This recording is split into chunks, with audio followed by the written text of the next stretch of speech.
উপনিৰ্বাচনৰ প্ৰাক্ষণত নিতৌ সলনি ৰাজনৈতিক প্ৰেক্ষাপট এবাৰ মিত্ৰদল অগপক বিহালীৰ আসন এৰি দিয়াৰ আহ্বানেৰে সংবাদমেল সম্বোধন সমাগত ৰাজ্যৰ উপনিৰ্বাচনৰ পূৰ্বে সঘনে পথ পৰিৱৰ্তন ঘটিছে বিহালীত এফালে ৰাজ্যিক সাধাৰণ সম্পাদক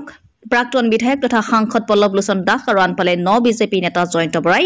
ব্যাপক প্ৰচাৰ অভিযান চলাই থকাৰ সময়তে এবাৰ অগপৰ দলৰ সংবাদমেল সম্বোধন কৰি অগপ দলৰ বিহালী সমষ্টিৰ কমিটিয়ে বিজেপি দলক উপনিৰ্বাচনৰ বাবে অগপক বিহালীৰ সিট এৰি দিবলৈ আহ্বান জনায় ইফালে দলটোৱে পল্লৱলোচন দাসৰ সক্ৰিয়তা বিহালীত দেখা নাই বুলি কটাক্ষ কৰে এফালে বিজেপি দলৰ আভ্যন্তৰীণ প্ৰাৰ্থিত্ব কেন্দ্ৰিক তীব্ৰ সংঘাত আৰু আনফালে অগপৰ আসন এৰি দিয়াৰ প্ৰস্তাৱে ক্ৰমাৎ আকৰ্ষণীয় কৰি তুলিছে বিহালীৰ ৰাজনীতি মুখ্যমন্ত্ৰীৰ প্ৰিয় ভাজন পল্লৱলোচন দাসৰ বাবে এতিয়া বিজেপি জয়ন্ত বৰাৰ উপৰিও অগপ দলৰ আসন এৰাৰ প্ৰস্তাৱবোৰ কাৰণে এতিয়া মূৰৰ কামৰণি হৈ পৰিছে বিহালীৰ পৰা এলবাৰ্ট কাশ্যপৰ ৰিপৰ্ট আসাম লাইভ এই বস্তুটো এনেকুৱা আমি শুনিছো কিন্তু আমি আমাৰ চকুত পৰা নাই যে পল্লৱলোচন দাসে ইমান সক্ৰিয়ভাৱে বিহালী অঞ্চলত কাম কৰি আছে বা কৰিব আমাৰ কিন্তু এইটো বোধগম্য হোৱা নাই সেই গতিকে আমি পল্লৱলোচন দাসৰ কথা এতিয়া আমাৰ কোৱাটো সমীচীন নহ'ব যিহেতু আমি নিজে স্বচক্ষে বস্তুবিলাক আমি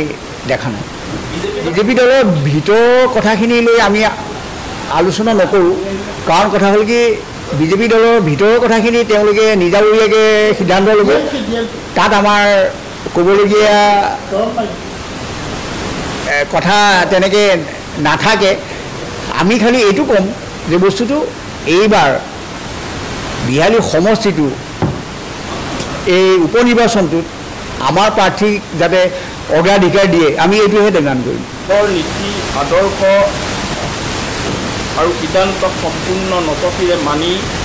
লোৱাৰ মানসিকতাৰে আমি অসম গণ পৰিষদ দলৰ বিহালী সমষ্টিৰ বৰ্ধিত কাৰ্যকৰী সভা আৰু বিশ্বনাথ জিলা অসম গণ পৰিষদ দলৰ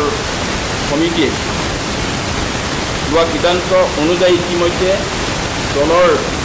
কেন্দ্ৰীয় নেতৃত্বত এইবাৰ উপনিৰ্বাচনত বিহালী সমষ্টিটো মিত্ৰ দলৰ হৈ অসম গণ পৰিষদৰ প্ৰাৰ্থীয়ে প্ৰতিদ্বন্দ্বিতা কৰিব লাগে বুলি আহ্বান জনাইছোঁ আৰু আমাৰ জ্যেষ্ঠ ভাতৃ হিচাপে বিজেপি দলকো অহা দুবছৰৰ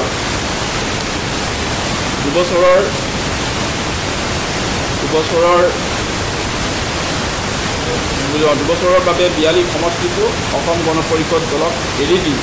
মহানুভৱতাৰ পৰিচয় দিবলৈ আমি অনুৰোধ জনাইছোঁ